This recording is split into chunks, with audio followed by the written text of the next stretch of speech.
Një traditë e trashëguar ndër vite vazhdon të mbledh dhjetra pasionantë të pollumbave sportiv në qarkun e Korçës. Shoqata e krijuar në vitin 2003 po zhvillon garat e saj në rang kombëtar, duke tërhequr pjesëmarrës nga qytete të ndryshme të vendit dhe duke e kthyer këtë pasion në një aktivitet të mirë organizuar. Kreu i shoqatës Olgert Kafazi tregon se dashuria për këtë sport është trashëguar brez pas brezi, ndërsa prej 4 vitesh garat zhvillohen në rang kombëtar.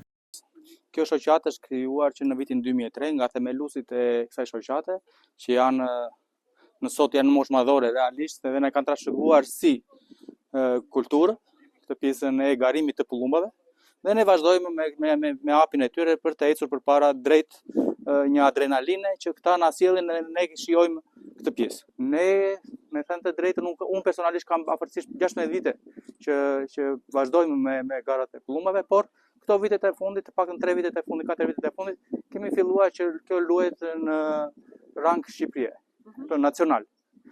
Ku marrin pjesë të gjithë shoqatat nga Vlora, Tirana, Korça, Meradh, Berati e të gjitha shoqatat e tjera që janë krijuar, ku ne kemi një federatë kolumbofile quhet, e cila përfaqëson Shqipërinë në garat ndërkombëtare. Ne jemi një shoqatë e krijuar një degë e federatës, që është një shoqatë e pollumbave të qarkut Korç, në të cilën merr gjithë qarku pjesë, që do të thotë nga Bilishti, Korça, fshatrat e Korçës, Polladeci, Malishi. Këta janë pjesë që neve garojmë. Garimi ndahet në 3 etapa, distanca të shkurtra, të mesme dhe të gjata. Çdo pollumb pajiset me një çip identifikues dhe renditja përcaktohet përmes një programi kompjuterik që regjistron mbërritja në kohë reale. Pollumbat kualifikohen dhe skualifikohen në varësi të programit që kanë kompjuterik. Ata kanë një çip që simbolizon çdo pollumb, kodin e unazës të çdo pollumbi dhe në momentin që ky pollumb mbrin në çdo fole të trajnerëve që ata kanë, atëherë bëhet dërgesa online, vetë programi bën skualifikimin e çdo pollumbi që ka ardhur më shpejt, që nxjerr edhe kilometrat për sa ka fluturuar çdo pollumb. Në garën e fundit nga qarku i Korçës janë nisur rreth 450 pollumba, ndërsa itinerari këtë herë ishte Prishtina, në një distancë prej afro 240 kilometrash. Kjo është gara e tretë që ne zhvillojmë.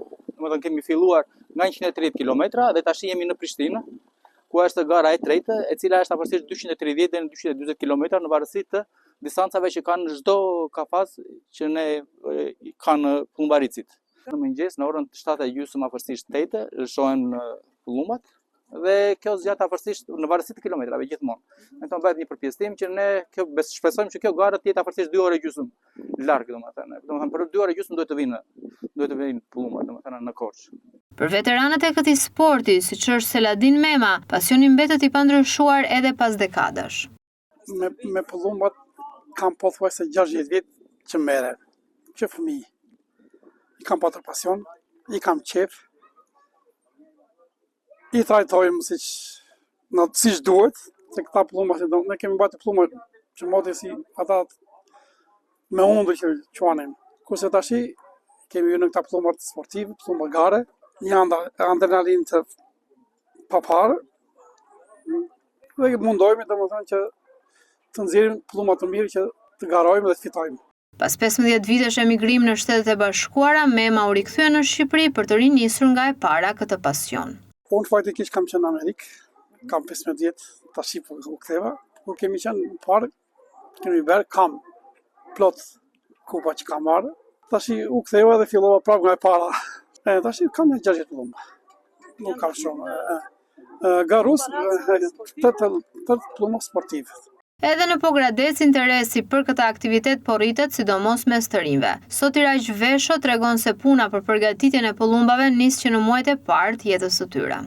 Ne jemi nga Pogradeci, edhe sa më shumë të jemi, aq më bukur bëhet sporti, me shumë njerëz, me shumë pollumba. Tani në këto momente ne po mundohemi domethënë që të bëjmë ato, si mund të quash ato uljet e kostove, sepse në fillim ishte pak me kosto më të lartë, sepse dërgohen në servitje pollumbat, dërgohen në gara, me po të tëra janë me kosto.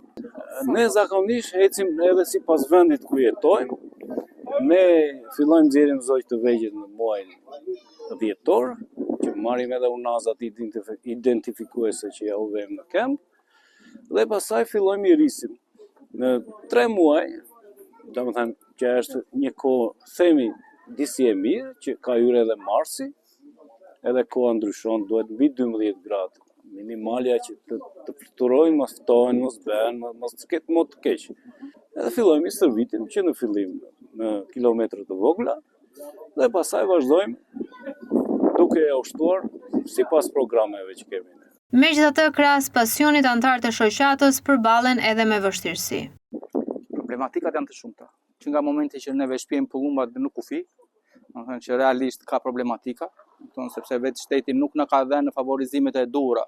Domethënë për sa i përket dërgesave të pullumeve, po shumë të vështira, kemi aq shumë probleme. Problemi më i madh akoma është pjesa e gjaktarëve. Ata janë domethënë pullumbin e lëshon edhe nuk e di nëse të vjen apo nuk të vjen. A një arsye ka qenë që ne pullumba na kanë ardhur me saçma në trup. Do të bëja një apel, me që kjo më dha rasti, që kjo mos ndodh. Është gjyna se ne i presim me shumë dashuri. Përmes këtij aktiviteti, dashamirësit e pullumbave sportiv synojnë të ruajnë një traditë e hershme dhe ta zhvillojnë më tej këtë sport në të gjithë vendin.